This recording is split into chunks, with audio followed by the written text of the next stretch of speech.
What is the greatest WrestleMania of all time? This is a question I ask myself a lot, so I finally decided to do something about it. Therefore, I'm dedicating my summer to watching every single WrestleMania ever, all 33 of them, in hopes of finding the best one. The point scoring is simple. I add points for things I like, take away points for things that I don't. By the end of it, we will know the ranking of all 33 WrestleManias. This is Search-o-Mania.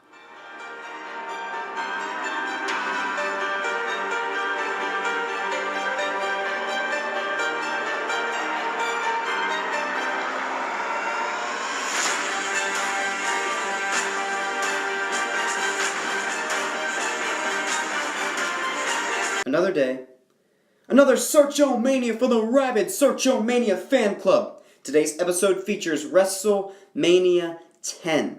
It is the first of a doubleheader today on Sunday, June 18th, to celebrate the Money in the Bank pay-per-view. Now, this was a show 10 years in the making. Now, I've been trying to do something like this since 2011, so I guess Search-o-Mania is 6 years in the making. And if you have a heart, like I do, you wouldn't want it broken. But Bam Bam love cuts like a razor. It can crunch you if you're not careful, and put you into darkness like a lunar eclipse. Sure, it might help if you were a macho man, but you could never lose sight of the American heroes around you. Okay, I was trying to be clever, but clearly didn't work. Oh, right, the show. Kicking it off with the intro and backstage segments, we got to see a wide range of entertaining stuff, from the $1 Million Man talking to President Bill Clinton to fiery speech from Jim Cornette towards the end of the show. I enjoyed it, plus 500 points. Now, the first match of the night is considered perhaps the greatest opening match in history, and it's not hard to see why. Bret Hart and Owen Hart deliver a 20-minute technical masterclass full of reversals and counters. This match is considered by some to be a 5-star classic. I don't know if I quite saw it as that much, but it certainly comes close. Plus 1,475 points, making it the highest rated match thus far in Search-o-Mania. Now on to a match featuring Bam Bam Bigelow and Luna taking on Dink and Doink in a mixed tag team match. It seemed pretty pointless, and I'm not going to waste my time talking about it. I used enough time during that awful intro. Minus 100 points.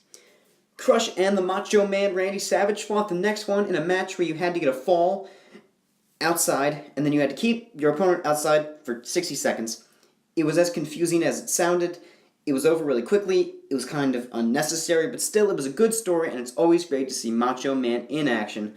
Plus 200 points for Crush versus Randy Savage. Next up was a WWF Women's title match between Alundra Blaze and Leilani Kai.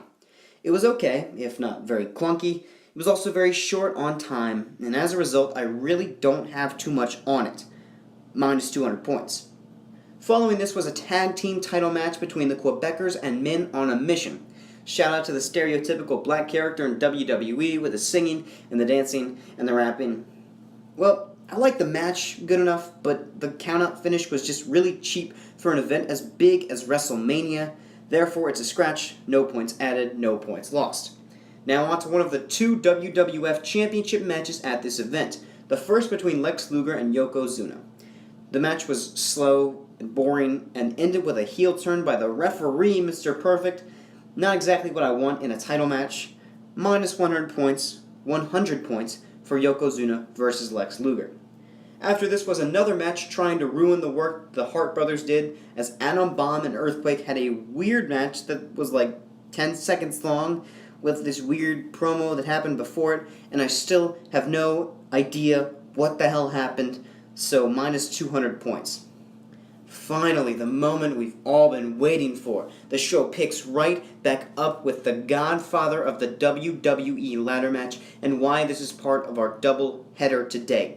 Razor Ramon and Shawn Michaels fought in an awesome, brutal ladder match with shots that literally had me wincing as I watched it. An iconic dive off the ladder by Michaels, tense closing moments, and extra points for the Heartbreak Kid's tights going down. Don't look too far into that last one. Anyways, this certified 5-star match, at least according to Dave Meltzer, earns the highest score of any match I've seen thus far thanks to a compelling match with an interesting story. Great, great stuff. Plus 1,800 points. Congratulations to Razor Ramon and Shawn Michaels.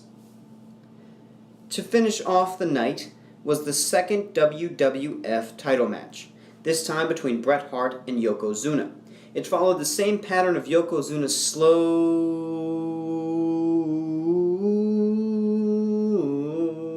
beating up Bret, but this time Yokozuna missed a banzai drop which led to him getting pinned.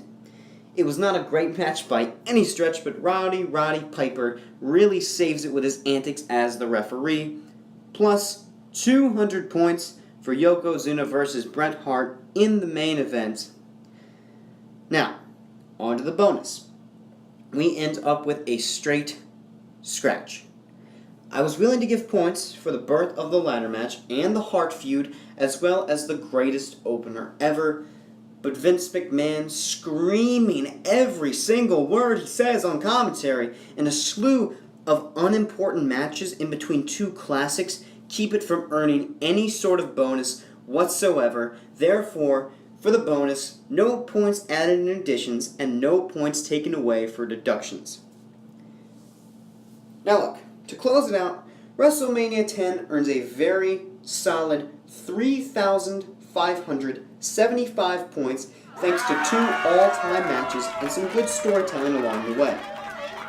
This allows it to leave WrestleMania 27 in the dust on its way to the top spot. Next time is WrestleMania 21. Will the Hollywood Mania be enough to take down WrestleMania 10, or can WrestleMania X stay strong behind its 2 classics? Part 2 of our double header is next. Be sure to watch that and find out